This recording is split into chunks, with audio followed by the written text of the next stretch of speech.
Good morning, everyone. Happy Friday. Thank God it's the weekend. How's everyone doing? Sapphire, Charlie Girl says. Good morning, ladies. How are y'all doing? Oh, let me catch my thing up. Okay.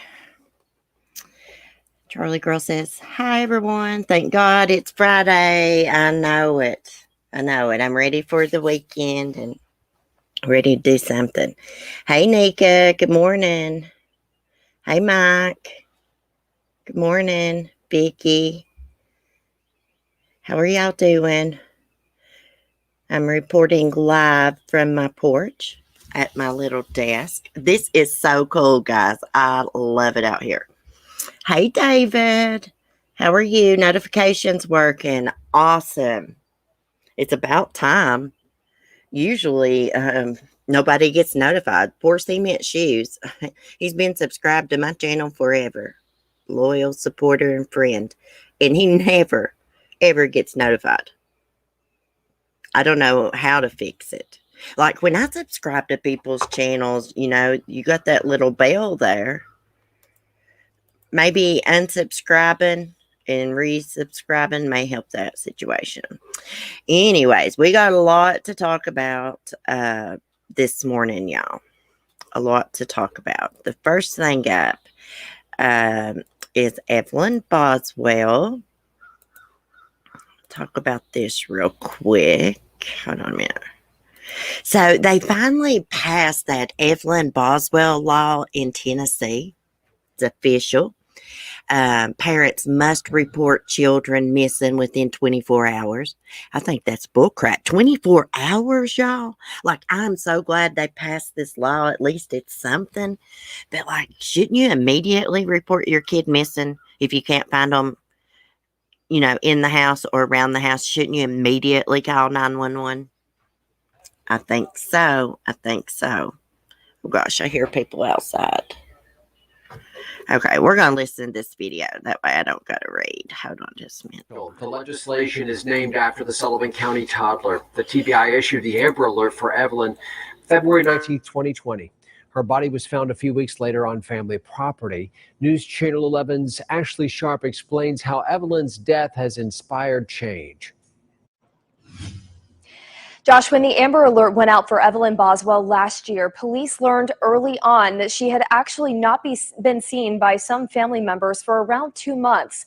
Well, thanks to this new legislation, it's now illegal in Tennessee to not report your child who is 12 or younger missing within the first 24 hours. It's something good to come of a tragedy. She's probably smiling down from heaven right now thinking about it. Evelyn Boswell's law is now Tennessee law. It requires parents to report their child missing within the first 24 hours or be charged with a Class A misdemeanor. It just amazed me that we didn't have something on the books already that addressed this. Representative John Crawford of Kingsport sponsored the House version of the bill. It passed unanimously in the Tennessee House and Senate. It's a step in the right direction. The difference this law would have made in the Boswell case, police could have arrested mother Megan Boswell on this charge much earlier for not reporting Evelyn missing within the first day. That first 24, 48, 72 hours is crucial in the recovery of a child. So, as you know, 2 months goes by. You don't know where they're at, where they've been.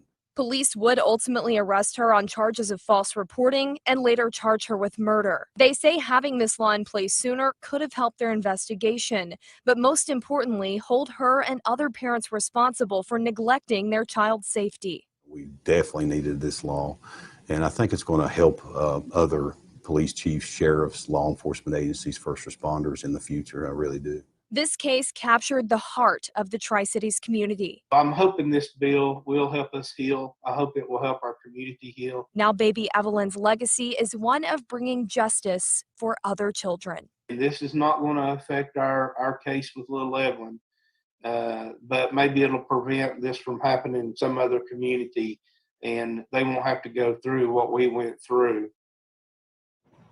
Evelyn's mother, Megan Boswell, remains in the Sullivan County Jail on charges of felony murder. She has pleaded not guilty. Her next court date is September 30th. Josh?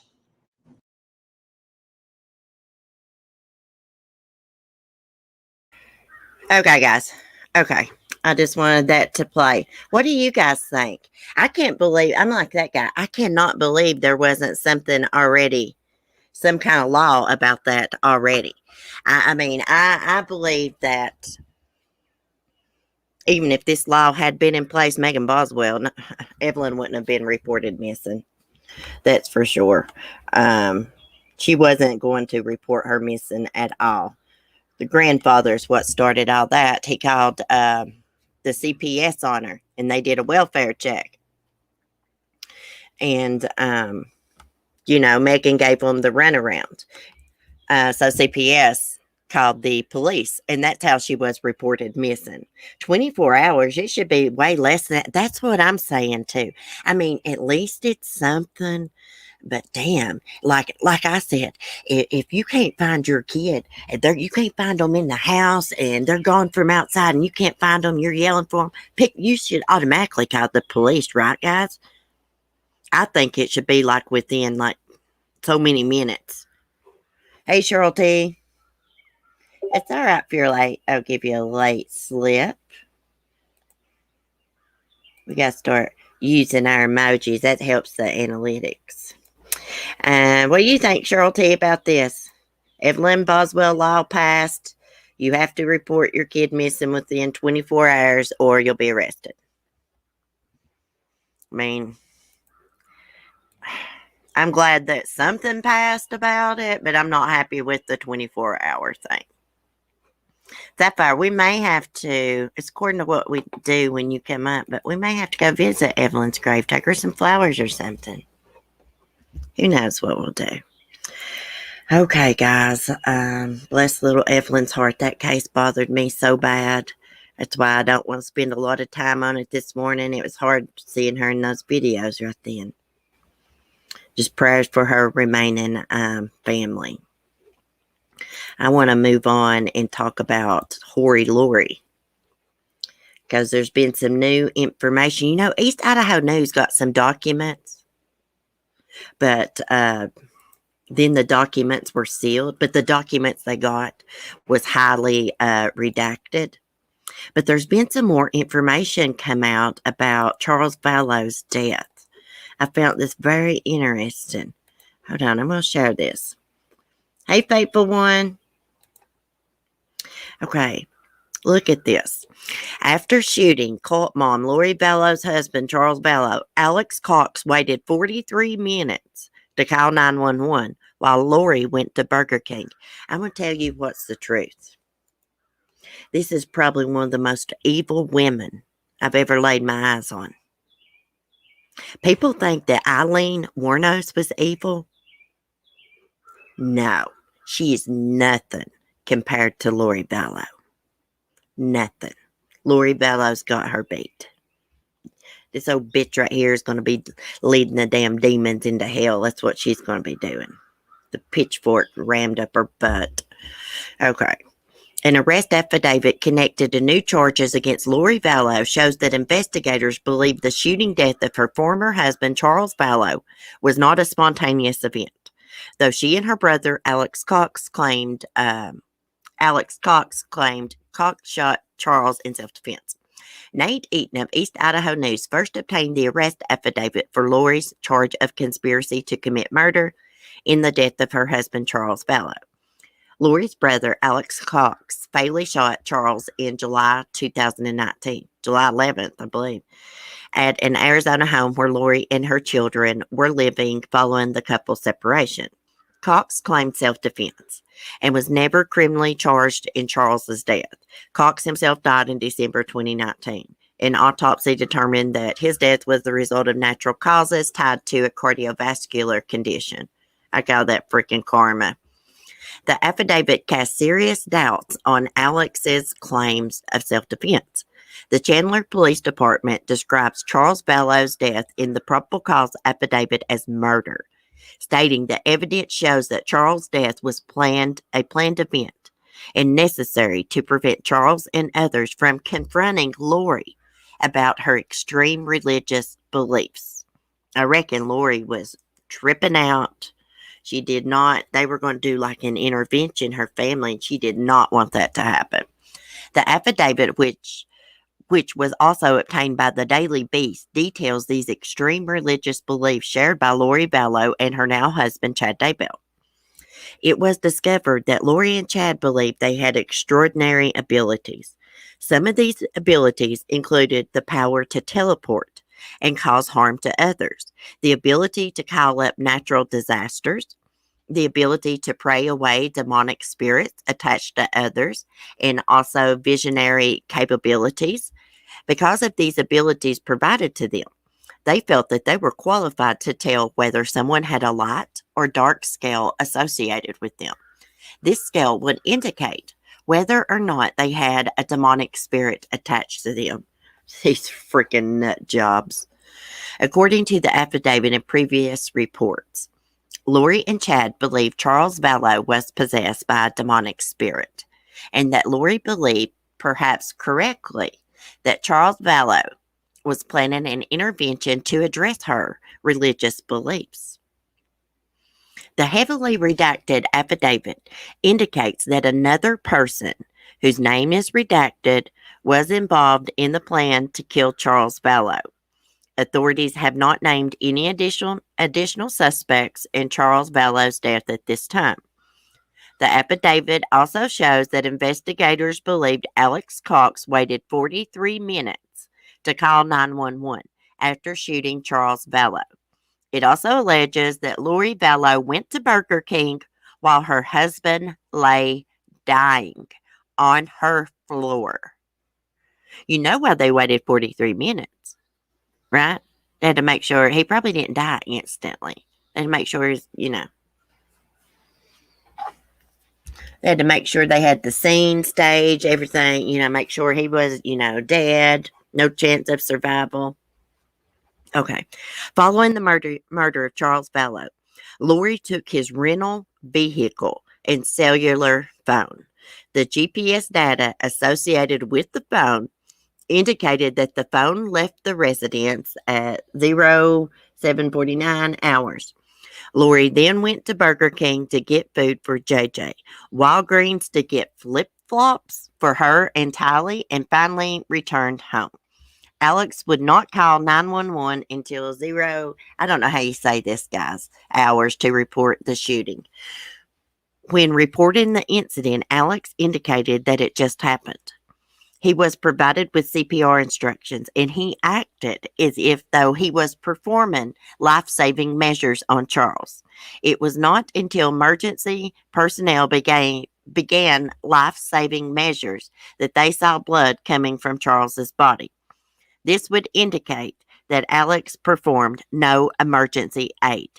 Based on this timeline, Charles would have laid dead or dying for approximately 43 minutes before Alex called 911. And here, oh gosh, here's the full affidavit. Wow, I'm going to read through this when I get time. I don't want to read. It's like highly redacted. I'm going to get y'all the link in case anybody wants to go over here. Let me stop screen sharing this a minute. Hey, Teresa, Samara, Francis. Hey, everyone that came in. Okay. Right there's the link, guys. If y'all want to go take a look at the redacted affidavit, I'm going to when I get some more time. Can y'all believe that? That he lay there for 43 minutes. Alex acted like he done CPR and everything. Who is the other person that was involved in Charles's death? Oh, and here's something else. Alex Cox's weirdo wife, Zulema, whatever the hell her name is, she has lied to police and everybody. She acted like she didn't hardly know Lori. Bull crap. Police have their text messages. I do know that.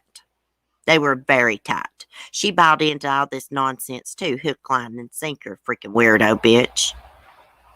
Hey, Short Nice, how are you? I mean, who else was planning this out? Now, they're still investigating the attempted murder of Brandon, what's his name? Bedreau? Melanie Pulowski, or however you say her name, Lori's niece, it's his ex. Yeah, because he claims Alex Cox shot at him, and Alex was driving Tylee's Jeep that she used to drive, which was registered to Charles Vallow. Now, can you believe? Now, here's something I was thinking. Can you believe that Charles is shot dead in Lori's house, and police don't ask her about his phone? She had his phone and his rental vehicle after the bitch set him up to be killed. Can you believe it? She's evil, guys. She is not like incompetent where she don't know what she's doing and stuff. That old bitch knew exactly what she was doing. Now she's going to blame everything on Chad. Wait and see. Wait and see. I can't stand her. Can't stand Lori Vallow. I can't stand that old Megan Boswell either. Mo evil bitches. I hope they both rot in hell. They ain't worth air in a freaking jug. If I saw them two weirdos in the road on fire, I wouldn't piss on them. I really wouldn't. They're scum. Complete scum. Okay. Let me see what y'all are saying. I think it was either Melanie Gibb or Zulema. You know what? Them two weirdos has done made deals. I could bet my life they've done made deals with the prosecution. I know Melanie Gibb has. I just know it. She was all in on this too. You know, guys, I got to thinking, okay, the last time, you know, they're talking about all these demonic spirits and stuff. Okay, so the last time JJ was seen alive, Melanie Gibb was there visiting with her warlock boyfriend. That's what I like to call him. I think it's Warwick, his last name, but I call him Warlock. It's easier for me to say. Okay, what if, okay, and they claim the last time they saw JJ, Alex was carrying him away. He was asleep. Melanie also said that Lori had been saying that JJ was possessed and stuff. Well, if they did an exorcism, tried to do an exorcism, them weirdos on him and killed him that way. I've thought about that. I believe Melanie Gibb knew. She knew about these murders and stuff. I really believe that. She's no freaking hero. She lied to police when they was first looking for the kids. She lied for Horry Lori and Chad Daybell. Absolutely, Cece. But yeah, I guarantee they got immunity. Yeah, she's got immunity, Melanie Gibb, or she wouldn't, you know, have wanted done interviews with Nate Eaton and all that and incriminated herself and stuff. And if she hadn't cooperated, her ass was going to be cuffed and stuffed, and so was old Warlock. People kill me. Let's say prayers for Colby and Larry and Kay Woodcock. Everybody that's been hurt by this and involved. No prayers for Horry Lori. Nothing can save that bitch from the pits of hell. I really believe she's going to hell in a handbasket. I really believe that. I'm trying to look for my other article, guys, so hold on a minute. Do y'all remember that Slenderman case? Uh-oh. Oh my freaking God. That did not just freaking happen. A huge limb just fell out of this tree. Hold on a minute. Jesus mercy, little squirrel. Excuse me.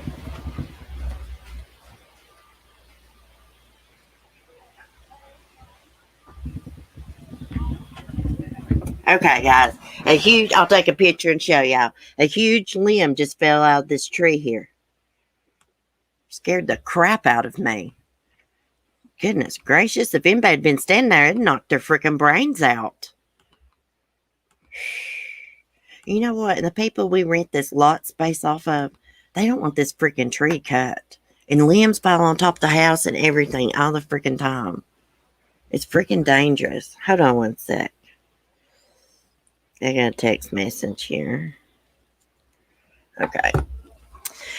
So yeah, the Slenderman stabbing case. Defendant granted release from mental health facility. I'm sorry, but she looks like a weirdo. Her name's Anissa. I think it's Anissa Weier. A Wisconsin judge on Thursday ordered the release of one of two women convicted in the Slenderman stabbing case when they were both 12 years old. Then, sixth graders Anissa Weier and Morgan Geyser stabbed classmate Peyton Leutner 19 times in May 2014 in an attempt to curry favor with the fictional horror character, who they said they believed would hurt them or their family if they didn't. Anissa, now 19, was sentenced to 25 years in a mental facility in December 2017 after pleading guilty to attempted second-degree intentional homicide. Thank God that Peyton survived that. A jury found that she was not criminally responsible because of mental illness. She petitioned the court for conditional release in March. The Waukesha County Circuit Court Judge Michael Boren found that there was no clear or convincing evidence that the defendant poses a substantial risk of harm to others, herself, or serious property damage. The judge ordered a conditional release plan filed with the court by September 1st and set a next court date for September 9th. Anissa will remain at the Winnebago Mental Health Institution until the plan is accepted. So she's not walking out right away. One of the conditions of release will be the assignment of case managers to track her progress until she's 37 years old, when her commitment sentence ends. Judge Bowen said in court that he read several reports from the Institute that indicated Anissa has been cooperative with her treatment, understands what she did. She's shown no dangerous behavior and has not been on psychotic medication since arriving. Geyser, meanwhile, is serving a 40-year sentence at a secure state mental facility in Oshkosh. I guess that's how you say that. She pleaded guilty to attempted first-degree intentional homicide with mental illness found to be the cause. She is allowed to petition for release every 6 months, but has not done so. Instead, her attorneys have been trying unsuccessfully to overturn rulings that kept her case in adult court, and that statements she made to police did not violate her rights. The state Supreme Court is due to take up that issue in January. Bowen has been the judge for both cases from the beginning. Although he no longer handles criminal cases, he has kept Weier and Geyser's case for consistency. So she has to come up with some kind of plan and submit it to the court, and the court has to approve it. They're still going to supervise her until she's 37 years old. What if she's just been playing like, she's like all better. I don't believe she's all better. That's just me. Although, I do understand that they were 12 years old when this happened. And they got these so-called mental illnesses. I don't know. I don't know what to think about it, guys. Let me know what y'all think. What did she do? Okay, Francis. When Anissa and the other girl were 12 years old, they lured the little Peyton Leutner out into the woods. They had a sleepover or something. They'd been watching this fictional character on YouTube named Slenderman. Lives in the woods. I don't really know. It's just like a ghostly figure, demonic figure, fictional character, right? Well, they really believed in him. And they wanted to go live with this weirdo in the woods, this character they believed in. Anyways, they tried to kill their friend as a sacrifice. They almost stabbed her to death. Thank God she survived. Yeah, they were only 12 years old at the time. Yes, both of those girls did. Anissa and the Geyser girl. It was their friend. Peyton Leutner were their friends. They had a sleepover or something. And they had this planned out to lure her into the woods and attack her and kill her as a sacrifice for this Slenderman character they believed in. And they did. They attacked her and they tried to kill her. Somehow, after they stabbed her and stuff and left her, somehow that little girl stumbled out of the woods. Slenderman is a creepy pasta story, they call it. Real, I've never heard it called that, pasta story. Anyways, this man came up. I was reading a little bit about it one day. Some guy came up with the Slenderman character for something online, a contest or something, and I don't know, it kind of took off on the internet, and all these kids believed in this fictional character. Let me look it up and see what Slenderman is so I can explain this better. So we can have a better conversation. Hold on. Because I don't really know a lot about the character. I just know it's okay. The Slenderman is a fictional supernatural character that originated as creepypasta internet meme created by Something Awful forum user Eric Cudson in 2009. He is depicted as thin, unnaturally tall, humanoid with a featureless head and face wearing a black suit. Okay, guys, I got to show y'all. For people that don't know about Slender Man, we're going to learn right now.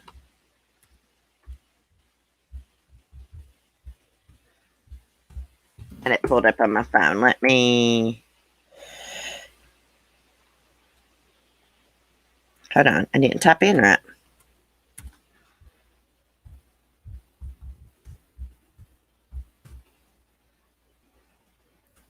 Okay, let me get a picture of Slender Man here.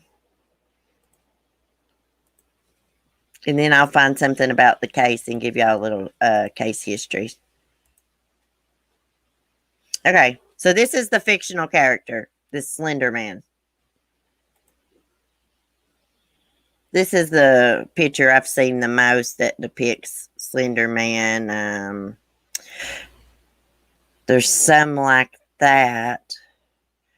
But usually every time I've read about Slender Man, it shows a picture like this, similar. It's crazy. I remember when this happened, and I remember talking to my son about it. I was a lot younger then, and I remember saying, son, that's like a fictional character, because every kid knew about Slender Man. And he's like, of course, Mom. Of course. It's just make-believe. Somebody invented him.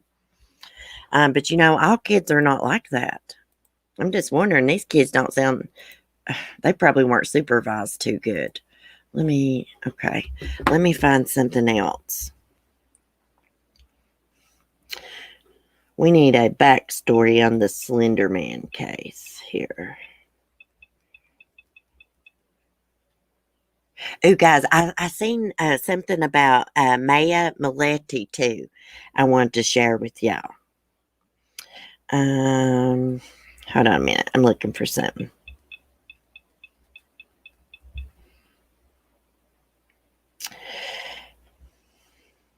Okay, the Slender Man stabbing. I'm going to try to say this name in Wisconsin. On May 31st, 2014, in Waukesha, Wisconsin, two 12-year-old girls, Anissa Weier and Morgan Geyser, lured their best friend, Peyton Leutner, into the woods, stabbed her 19 times in an attempt to become proxies of the fictional character Slender Man.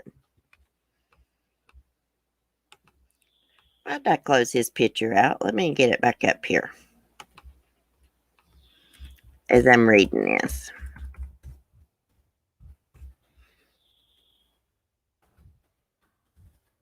Oh, guys. Sorry. Okay, now let me screen share.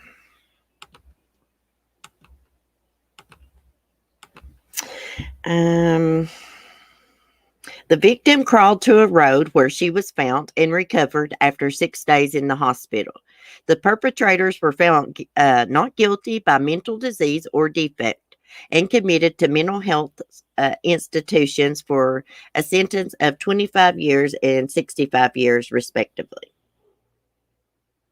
Okay, Slenderman is a fictional entity created on the Something Awful online forums for a 2009 Photoshop paranormal image contest. The Slenderman myths were later expanded by a number of other people who created fan fiction and additional artistic depictions of the entity. Slenderman is a tall, thin character with a featureless white face and head. He is depicted as wearing a black suit and is sometimes shown with tentacles growing out of his back. According to the Slenderman myths, the entity can cause amnesia, bouts of coughing, and paranoid behavior in individuals. He is often depicted hiding in forest or stalking children. So yeah, that is the Slenderman case. That explained it pretty good. It's just a fictional character that these little girls believed in. And they tried to sacrifice their friend to be closer to this make-believe character. And then after this happened, Peyton survived and all that. And, after they were arrested, then they said, oh, these little girls have a mental illness. Maybe they do. I'm not saying that they don't. I mean, most kids know, things on TV are make-believe. These kids didn't. Things on, characters like that are make-believe, invented in someone's brain. Okay, let's see. What else did I have for y'all this morning? Evelyn Boswell, Slenderman, Lori Vallow. Oh, yeah. Maya Maletti. Let's talk about her. We've not talked about her case in a while. And she has been missing since what? She's been missing for months. Let me get this pulled up here. I can't remember how long she's been missing. I can't believe they've not arrested her husband yet. He's definitely responsible, for sure. Day she went missing, she had made an appointment with the divorce attorney. She was done with his ass. Okay, investigators Thursday conducted a third search of a home of a Chula Vista mother of 3 who disappeared 6 months ago. Damn, guys, it's been 6 months. Look how pretty she is. Detectives served a search warrant at May Maletti's residence to obtain additional evidence and clues to her current whereabouts. Chula Vista Police Lieutenant Dan Peake said. Peake provided no further information about what prompted the action or any findings it might have revealed about what has become of May. She was reported missing January 10th, 3 days her last known sighting. Damn, January 10th. Police searched May's, let me see if I can say this, Pieso Los Gatos, I can't say that, house 2 weeks ago after her disappearance and again in early May. Okay, there's a map. They have also executed about 4 dozen other warrants allowing them to seek evidence in various residences and vehicles and from cellular and electronic devices. Other targets include financial records, social media accounts, and more online data, according to Peake. Additionally, police have received about 100 contacts from the public regarding the missing woman's possible whereabouts and potential reasons for disappearance. These tips have come from local community and from all around the country, Peake said. Most recent tips continue to include possible sightings of May in different areas of California. Police, assisted by community volunteers, also have conducted searches in the area of 500 Hunty Parkway, south of Sweetwater Reservoir, in the eastern reaches of Chula Vista. In May, officers served May's husband, Larry, with a gun violence restraining order. CVPD officials have declined to reveal if any progress has been made in the case. Aiding in the investigation is a multi-agency working group that includes personnel with the FBI, the San Diego County District Attorney's Office, and the Naval Criminal Investigative Service. The group has the primary goal of bringing May home to her family or bringing justice to May's family regarding her disappearance. Larry Maletti has largely declined to address the news media about the case, though he did speak briefly to 10 News San Diego by phone a few days after his wife was reported missing. During the roughly 10-minute interview, he acknowledged that his marriage had been in trouble for about a year, stated he had no idea where his spouse was, expressed hope that she had simply gone away temporarily for some alone time, and described himself as really worried and shaken up about her disappearance. On May 1st, May's loved ones celebrated her 40th birthday without her. She's got kids, guys. And I think the youngest is pretty young, maybe like toddler age or something, maybe a little older than that. I'm not sure. But I know that him and his mommy was really close and he slept with his mommy every night. Hold on a minute, guys. Okay. Freaking spam text. Anyways, prayers for her family. I hope there's a break in the case and I hope they can find her safely, but I really believe that Larry did something to her. I mean, he's not the one that even reported her missing. Her family did. She didn't answer their texts back. And she was always usually the first to respond. And they had this group, her and her siblings had this group text message going on because they were planning this trip for May's daughter's like 11th birthday or something like that. And when May didn't respond, her brother went over to the house. Larry said that she was in the bedroom, the door locked, asleep. So her brother left, but I think her dad came back. And here's the thing. She couldn't have had the door damn locked. It locked from like the outside, not the inside of the bedroom. Anyways, when the door got open, she wasn't in there. That's how she got reported missing. He did something to her. She was going to leave his ass. She was tired of his abusive, controlling behavior, and she was going to leave him. When she disappeared, she had just set up an appointment to see a divorce attorney. Okay. Let me get to my live chat here. I think so, Francis. I think Larry killed her. I heard that he used to be in a gang. Now, I know people can change their life and turn it around and stuff. That just shows he's probably got a lot of meanness and stuff in him, if you ask me. Oh, thank you, Sapphire, for sharing the tip line. 619-691-5151. Hey, Mike, that's what I was going to say. Seems like this is a mental issue. Yeah, let me catch up my chat. I am way behind. Let's see, guys, since we're talking about missing people, let me see. I think I already looked this morning. I want to check on Sarm's case. Sarm Heslop disappeared from the Virgin Islands. They still can't find her. No updates, guys. No updates. And her boyfriend's not cooperating. She disappeared off his catamaran, his freaking yacht. He didn't even help freaking search for her. He won't even let police search his yacht. He didn't even report her missing to the Coast Guard for 10 freaking hours. This guy knew what he was doing. He's been a boat captain for a long time. He knew if he was anchored out in the water and somebody goes missing from a boat, he would have had to call the Coast Guard, not police. When he called police, he knew what the police were going to say. You need to call the Coast Guard. Even though they weren't, that far from shore. You have a cute puppy. Oh, thank you, Francis. Actually, Chloe is no longer with us. She passed away. Yeah, she lost her battle with congestive heart failure, and Chloe passed away.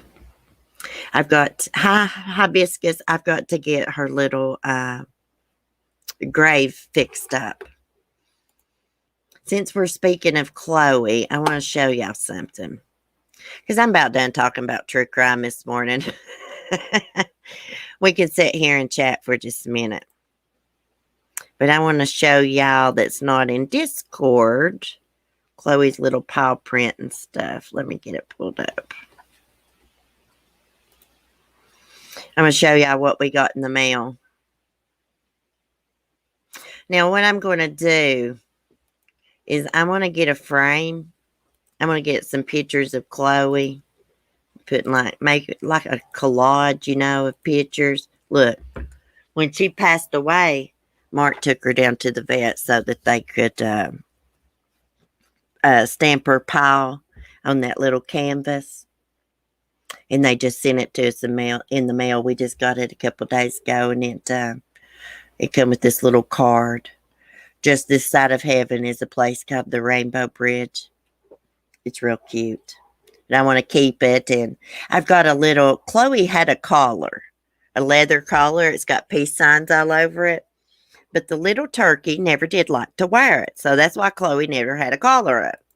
And she's got a real cute one that I got at a pet store in Kentucky. Paid a freaking fortune for. It's got different color peace signs on it. It's leather. Yeah, I love the paw print. Yes, that's her little paw print. I miss her, guys. I do. I really do. I really didn't realize how much time I spent taking care of her when she was sick. That congestive heart failure comes fluid buildup on the lungs and around the heart, which causes like an awful, awful cough. I just didn't realize how much time I spent taking care of her. She was real sick. And that last day, guys, she suffered. It bothers me. She did. Thank you, Lisa. She's a tough little Yorkie. She was, bless her heart. Ours died last month of cancer. She was a sweet baby and was held on as long as she could. It was so hard to watch she dissipate, but I know she's in a better place. Francis, honey, no more puppies. You know why? Because I still got 3 dogs. Yes, I have a beagle. Well, I got 2 beagles. I've got Skylar, my little fat girl. She's a food addict, like Foodie Beauty here on YouTube.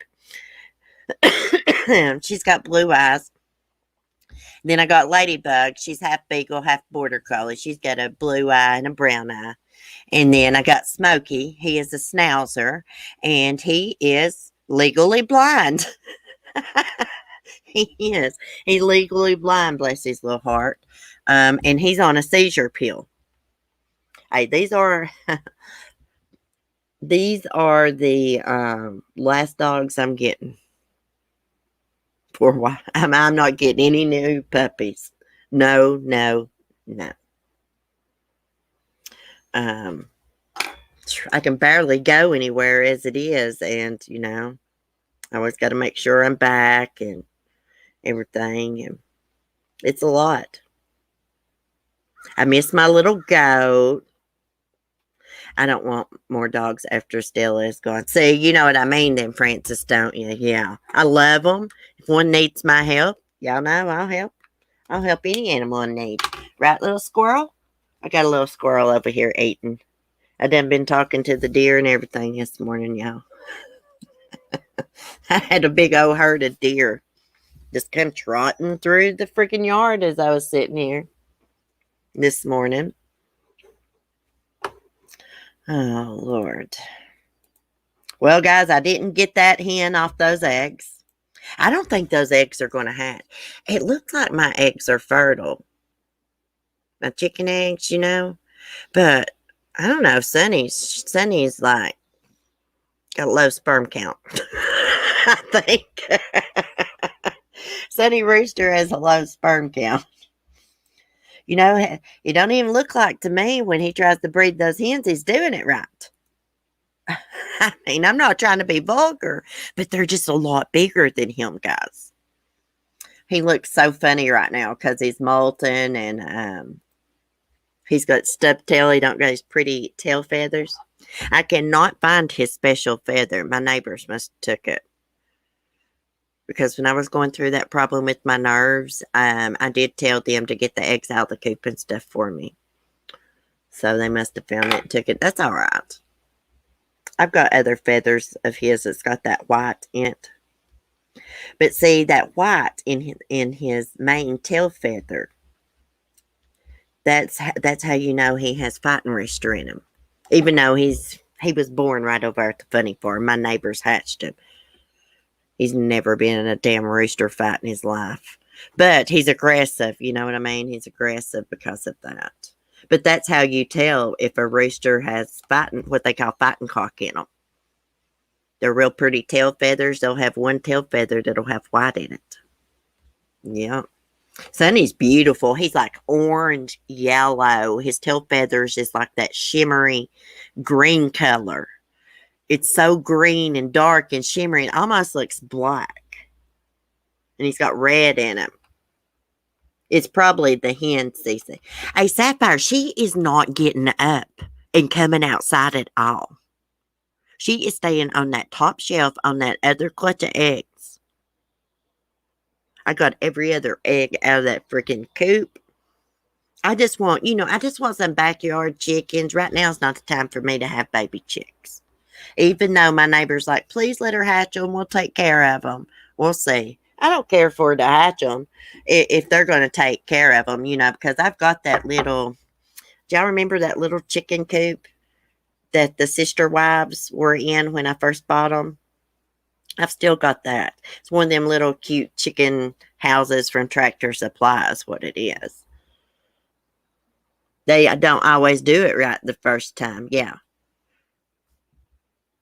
Well, see, that was her first time trying. And see, if I go in there, I was afraid if I go in there and actually force her to get off the eggs and take them, she might stop laying eggs on me. I heard that can happen. I can't go to the San Jose and stay overnight. I'm in Fresno. My kids are in San Jose and Campbell. Ooh, I would love to come out that way. I'd love to come to San Jose. Hey, I know how it is, Francis. You can't. I mean, if you want to go out, I have to if I want to go out and be out late, I have to make sure I'm back. I can't leave my dogs here locked in the house, to pee and poop everywhere and not be fed, and Smokey not have his medicine. I got responsibilities. That's why I say after these dogs, I'll probably wait a while before I get another dog. Because it is a lot of responsibility. It is. But if any animals need help, I will help them, of course. Usually animals in need, they always find me. Crap, Francis, I used to have a goose and duck that come up here. It lived way down the road at this pond. And they found their way up here to me because their damn owners wouldn't even buy them any feed. You can't buy domesticated birds like that and expect them to fend for themselves. They're not wild, Anyways, guys, I've enjoyed our chat this morning. I will probably see y'all later this evening for a porch chat. It will probably be 5 or 6 o'clock because I got something to do after that. I may tell y'all later. Who knows? I'm going to keep my mouth shut. You never know who's listening. But anyways, I've missed being on camera. Y'all probably forgotten what I've looked like. So I'm going to get all beautified, and I will be seeing y'all. I'll try to do it about 5:30, 6 o'clock. That way it's not too early. Anyway, Saturday night, I will probably do the members stream, and we may tie-dye a shirt that night because I think I'm just going to be here Saturday night.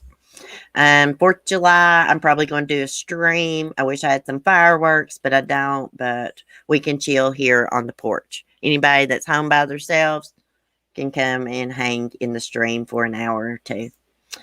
We may even drink beer. Who knows what we might do? But y'all be seeing me later. Anyways, I love y'all. Thanks for your support. Have a great day. Be safe, be kind, and peace.